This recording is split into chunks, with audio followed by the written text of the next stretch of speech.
কতবার তো ছোটরাও ভুল করে, মাকে কষ্ট দেয়, কিন্তু মা তো তখন ক্ষমা করে দেয়। তাহলে আপনি কেন একবার মাকে ক্ষমা করতে পারবেন না?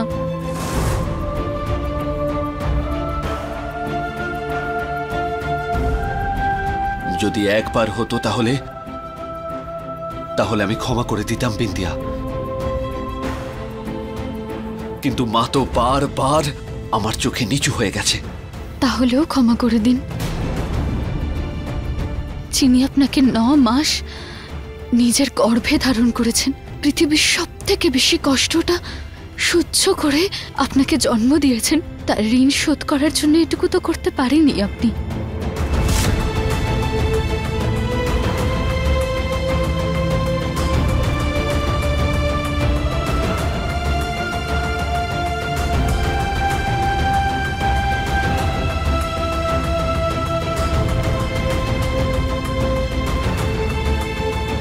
অভয় বাবু, অভয় বাবু,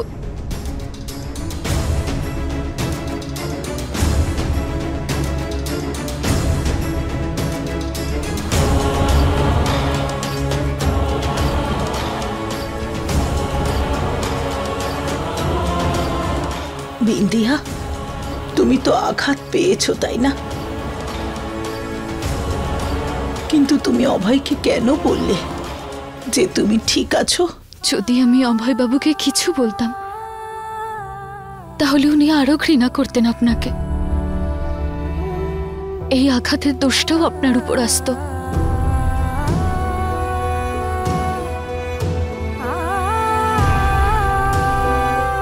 দাঁড়াও বিন্দিয়া, আমি করে দিচ্ছি। এসো।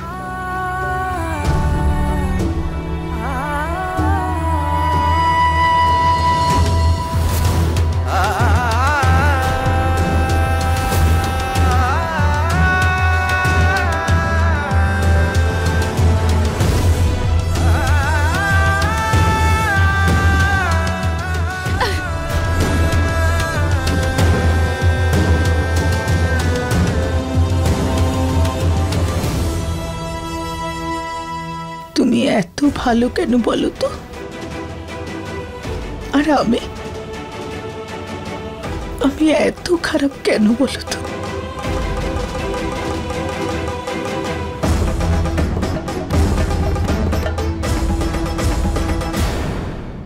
না, আমাকে কেউ দেখতে পায়নি, আমি তো সুযোগ বুঝেই বেরিয়েছি। আর হ্যাঁ, আমি বরং পেছনের দরজা দিয়ে বেরোচ্ছি। ঠিক আছে।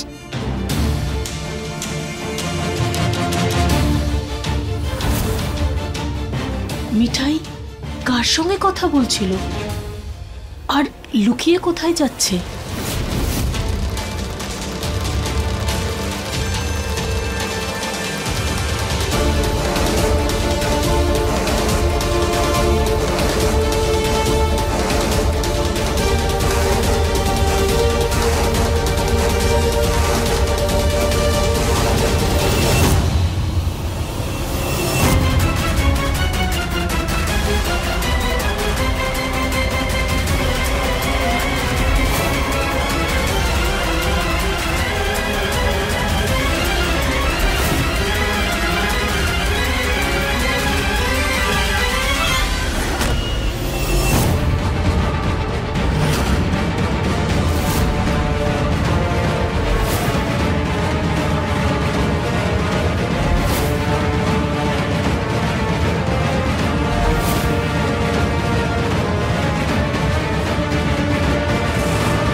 বড় বৌমা, কোনো কাজ আছে নাকি?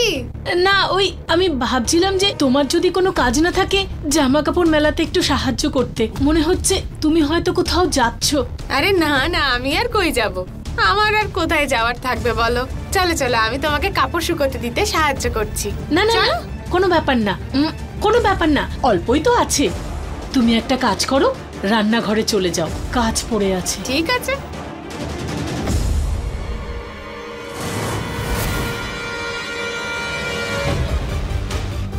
এখন যদি কোথাও যাই তাহলে ওর সন্দেহ হবে, একটু পরে বরং যাব।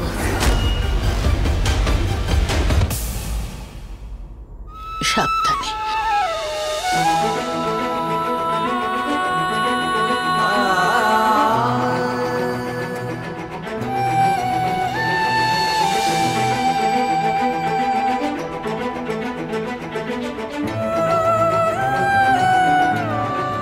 তুমি বিশ্রাম নাও, আমি এক্ষুনি আসছি।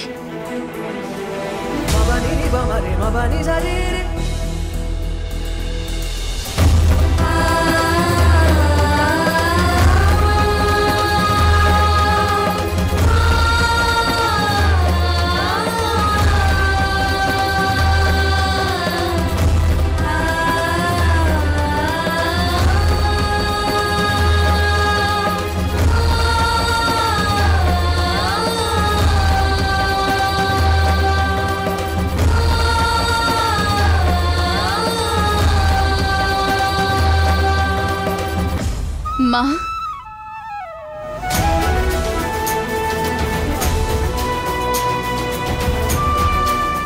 আমি পাগল ছিলাম যে আপনাকে শাশুড়ি মা ডাকতাম। আপন তো মা ডাকেই হয়, তাই না?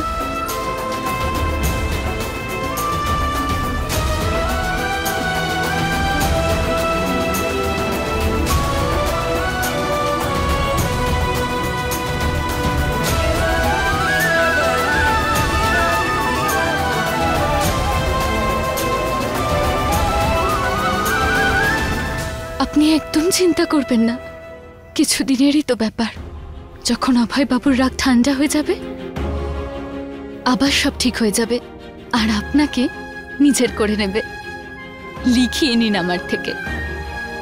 আমি তোমার জন্য হলুদ দেওয়া দুধ করে নিয়ে আসি।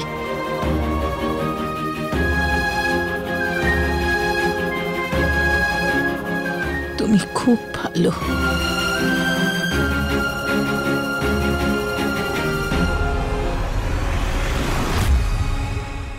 এখন কেমন আছো বিন্দিয়া? ঠিক আছে দিদি।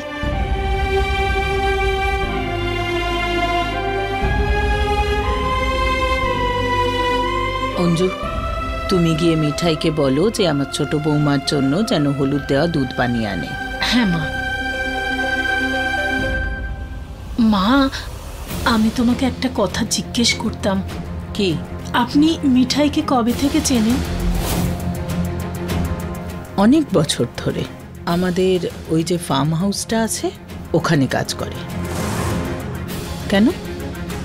ওই আমি আজকে ওকে লুকিয়ে লুকিয়ে কারোর সঙ্গে কথা বলতে শুনলাম। বলছিল যে কেউ দেখেনি, সুযোগ বুঝে পালিয়ে যাব, এই সব আর কি।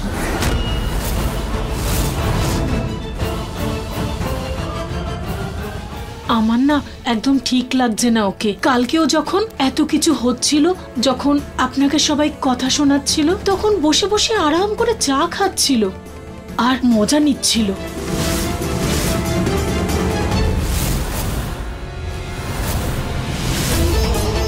হাসছিল ও। হাসছিল?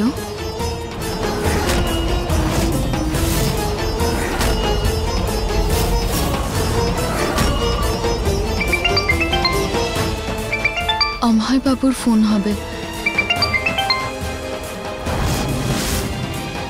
এটাই সঠিক সময় এখান থেকে বাইরে বেরোনোর।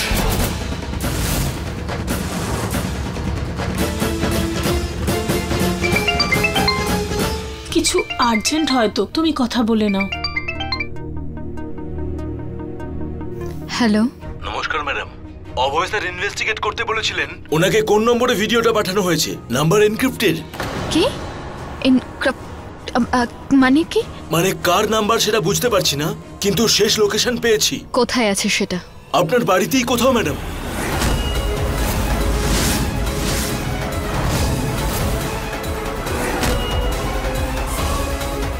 বলুন, কি বলছেন আপনি? যে ভিডিওটা পাঠিয়েছে সে আপনার বাড়িতেই ছিল কালকে রাত্রি অবধি। ঠিক আছে, আমি এক্ষুনি অভয় বাবুকে বলছি। Okay madam. বাড়িতে কে এমন আছে যে এরকম একটা ভিডিও বানিয়ে অভয় বাবুকে পাঠাবে? মা, আমি একটু পরেই আসছি।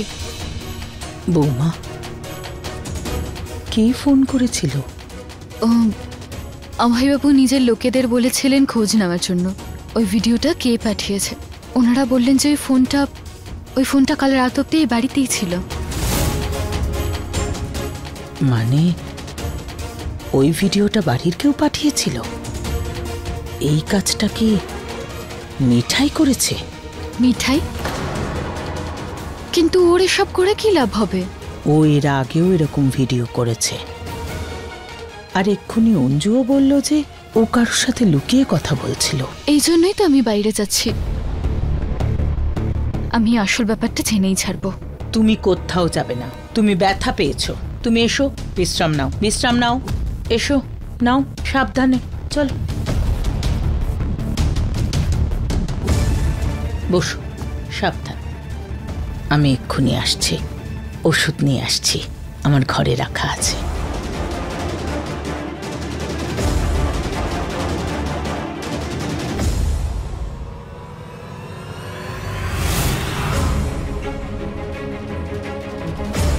হ্যালো, হ্যাঁ, আপনি এখন বলতে পারবেন যে ওই ফোনটা এখন কোথায় আছে? হ্যাঁ ম্যাডাম, লাইভ লোকেশন ট্রেস হয়েছে, আমি এখনই আপনাকে পাঠাচ্ছি। আচ্ছা, ঠিক আছে। Okay madam. দাঁড়ান, আপনারা এখানেই থাকুন, আমি আসছি। আচ্ছা,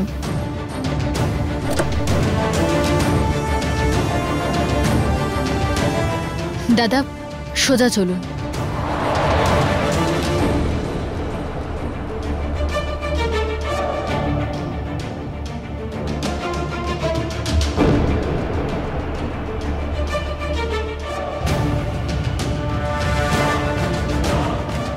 দাদা এদিক থেকে বাদিকে নিন।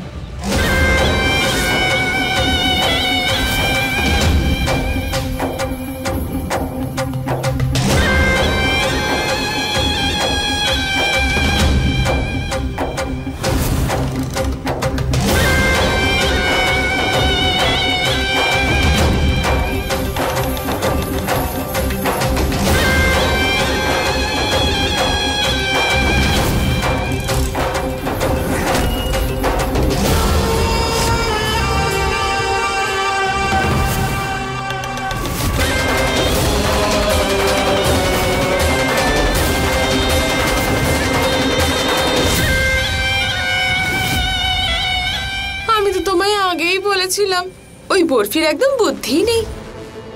তুমি ওকে ছেড়ে আমায় কেন কাছে টেনে নিচ্ছ না? আসলে কি বলুন তো, হে ভগবান, আমি তো মরেই যাব, কাছেই যেতে দিচ্ছে না। তোমার মাথা খারাপ হয়ে গেছে নাকি? বারবার দেখা করতে চাও কেন তুমি? যদি তোমার আর আমার সম্পর্কের কথা বাইরে জানাজানি হয় তাহলে সব বরবাদ হয়ে যাবে। আরে সিএম এর গদিতে বসতে হবে আমাকে। যদি তোমার আর আমার সম্পর্কের কথাটা জানাজানি হয়ে যায় না, তাহলে আমাদের উদ্দেশ্য কি করে সফল হবে? হায় ভগবান, লক্ষ্যের কথা ভাবছেন আপনি? যখন আমার সাথে মেলামেশা শুরু করেছিলেন তখন শুধু আমার সৌন্দর্যই চোখে পড়ছিল আপনার। লুকিয়ে লুকিয়ে আমার সঙ্গে দেখা করতে খুব ভালো লাগতো আপনার। সালিমার গান শোনাতেন আপনি আমায়। আমি আপনার বিপদ নই, আপনার ছেলের মা আমি।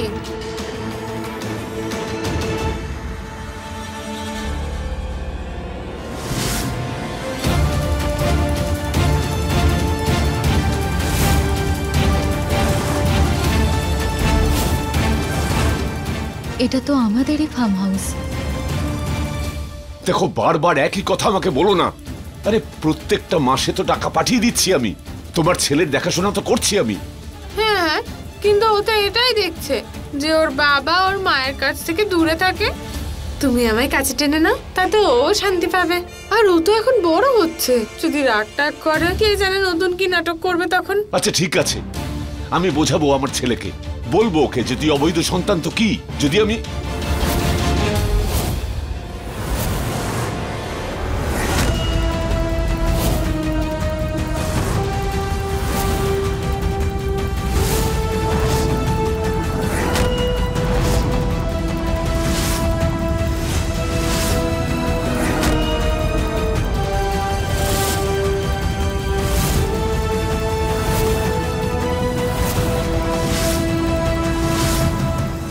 বাবা আপনি?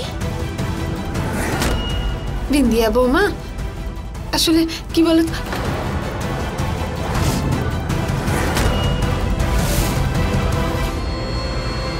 কোনো ব্যাখ্যা দেওয়ার কোনো দরকার নেই।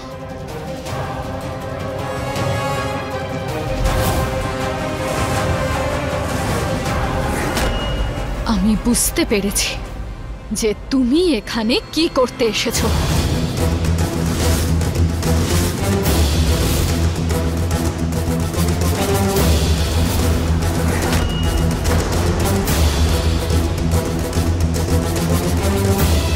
বাবা আপনি আপনি এভাবে ঠকাতে পারলেন মাকে?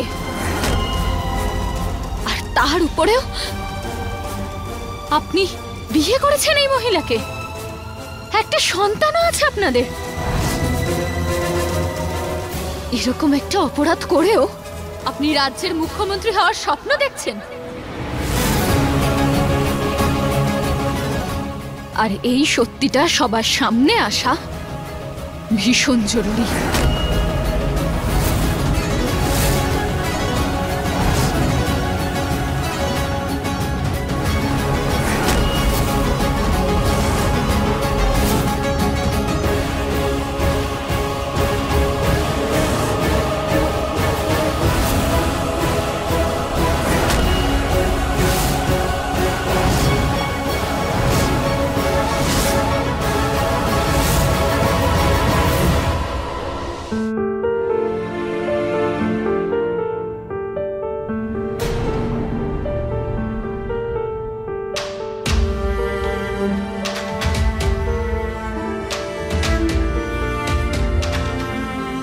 বিন্দিয়া ফিরেছে?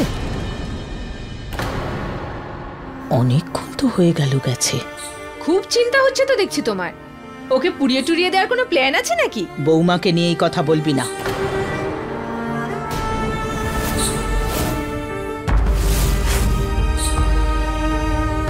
ও আজ আমার প্রাণ বাঁচিয়েছে আর অভয়ের সামনে আমার হয়ে কথা বলছে। ও আমার এত উপকার করেছে যে আমি স্বপ্নেও ওর খারাপ ভাবতে পারবো না। আরে ও যদি এতটাই ভালো হয় তাহলে ওর সাথে গিয়ে থাকো না, ওর সাথেই কথা বলো, ওর সাথেই খাবার খাও। আমাদের কেন মাথা খাচ্ছ?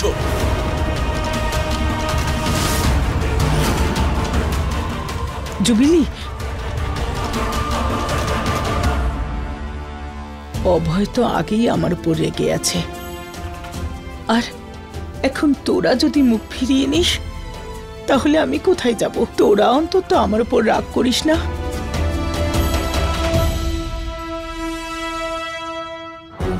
আরে বড় শালা বাবু, বসে খেয়ে নাও। আরে ওনার কি আছে, উনি তো করতেই থাকবেন বক বক বক। আমি তো বলবো এক কান দিয়ে শোনো, এক কান দিয়ে বের করে দাও। বসো বসো।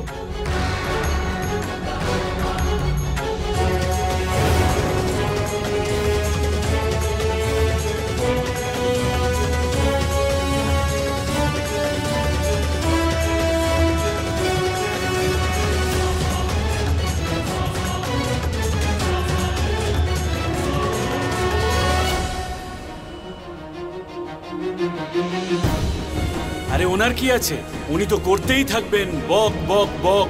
আমি তো বলবো এক কান দিয়ে শোনো, এক কান দিয়ে বের করে দাও। আমি একলা হয়ে গেলাম, সবাই আমার দিক থেকে মুখ ফিরিয়ে নিল।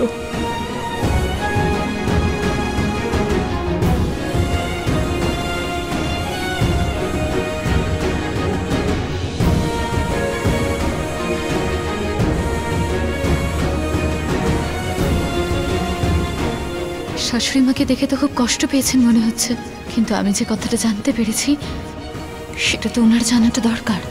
কি করব, কিভাবে বলবো?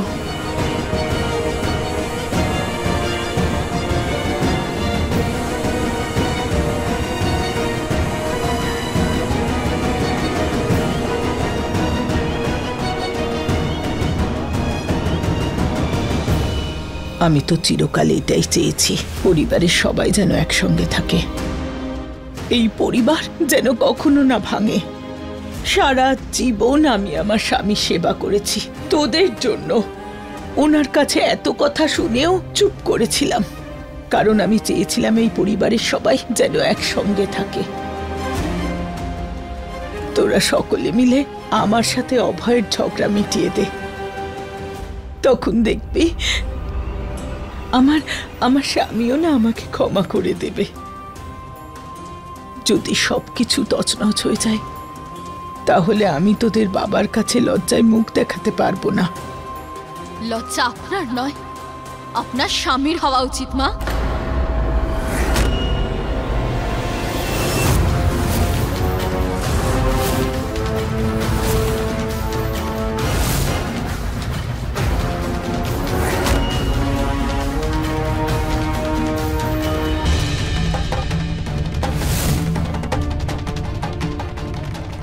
বিন্দিয়া,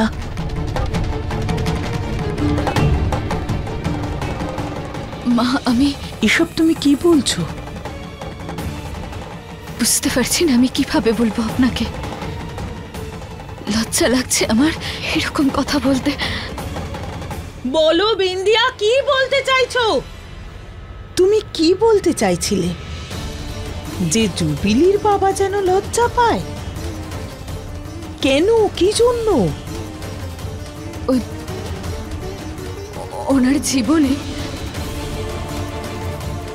আরেকজন স্ত্রী আছে মা, আরেকজন স্ত্রী আছে মা, আরেকজন স্ত্রী আছে মা।